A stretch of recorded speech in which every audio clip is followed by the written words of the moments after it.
أعبأ فيها ستكون بأيامي فرقا فحياتي قبل حلقاتي تيه بضياع بشتاتي. Tahukah Anda bahwa pakaian syar'i yang biasa dipakai oleh akhwat dengan ciri khas tertutup dan rapat? Banyak orang mempermasalahkan hijab yang dipakai oleh para akhwat yang sangat menjaga aurat mereka ini.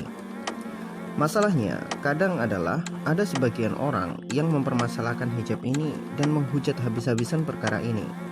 Mereka menuduh bahwa hijab adalah satu diskriminasi terhadap wanita.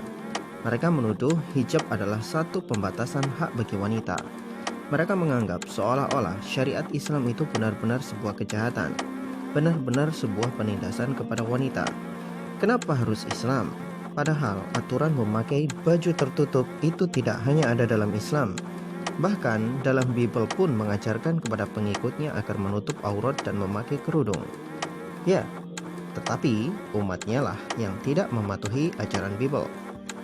Sekarang begini, ajaran menutup aurat tidak hanya ada di dalam Islam dan Kristen. Bahkan Yahudi sekalipun telah menerapkan ajaran ini jauh lebih ketat daripada orang Islam.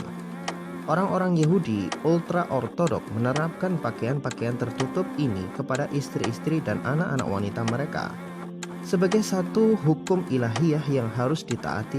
Dan yang terpenting, pakaian tertutup ini yang disebut sebagai frumka adalah sebuah sikap penghormatan kepada wanita. Dan itu adalah sebuah aturan yang membuat wanita Yahudi merasa dimuliakan dan dihormati seperti dewi. Aturan frumka paling ketat adalah yang dipegang oleh Yahudi ultra-ortodok dari sekte Haredi. Ingat, sekte Haredi, bukan Haredang. Ya, bukan Haredang, tapi Haredi. Sekte ini mewajibkan kaum wanitanya menutup dirinya dari ujung rambut sampai ujung jari kaki.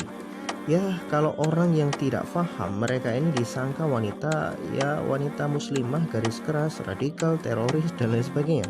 Padahal ini adalah tampilan dari wanita Yahudi dari sekte Haredi yang masih memegang teguh ajaran Taurat klasik, di mana wanita wajib menutup aurat mereka kecuali bagi suami-suami mereka. Sekte Haredi ini mungkin yang paling keras dan tegas, sebab dalam doktrin mereka bahkan suara wanita itu dianggap sebagai godaan dan dosa, dan suara hentakan kaki mereka itu pun juga dianggap sebagai dosa. Kemudian ada sekte yang agak lebih ringan lagi ketimbang sekte Haredi. Mereka terlihat seperti wanita muslimah berhijab seperti pada umumnya. Mereka ini adalah wanita Yahudi dari kelompok Lev Tahor. Sekte ini menuntut wanita untuk menutup dirinya dengan baju panjang dan kerudung besar, tapi mereka masih menampakkan wajah dan telapak tangan. Bisa dikatakan penampilan mereka ini yang lebih ringan dari sekte Haredi. Harus diakui, sekte ini masih lebih taat jika dibandingkan wanita-wanita muslimah yang enggan memakai hijab. Padahal aturan hijab dalam Islam adalah sangat jelas dan lengkap.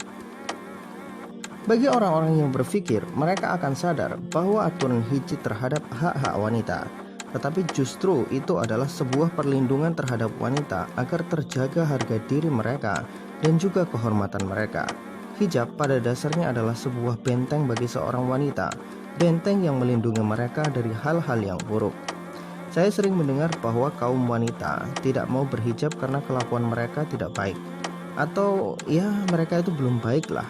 Itu alasan-alasan mereka, atau bisa dikatakan perilaku mereka kalau yang belum baik kemudian nanti pakai hijab, mereka malu pada hijabnya, kan aneh itu.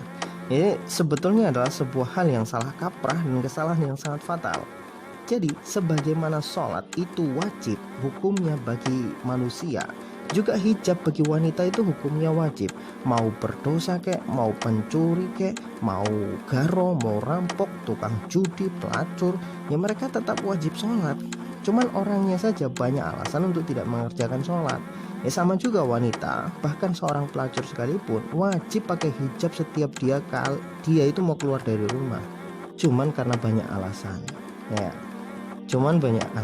untuk menolak hijab. Jadi perlu difahami baik-baik bahwa dosa itu adalah suatu kepastian bagi anak manusia. Jadi janganlah mengkambing hitamkan dosa untuk meninggalkan suatu kewajiban pada diri kita sendiri. Jadi mulailah berhijab bagi yang perempuan. Janganlah pedulikan omongan orang lain. Ya, jadi apa ya, buang saja itu omongan lain. Orang lain itu jangan dianggap. Anggap aja anjing yang menggonggong begitu saja. Biarkan mereka berkata apa. Kita melakukan kewajiban yang sudah Allah Subhanahu wa taala bebankan kepada kita. Itu saja beres gitu. Jadi dari dulu, ini ingat baik-baik nih. Dari dulu setan itu tidak pernah suka ada orang berbuat baik atau berusaha menjadi lebih baik. Itu aja yang perlu diingat.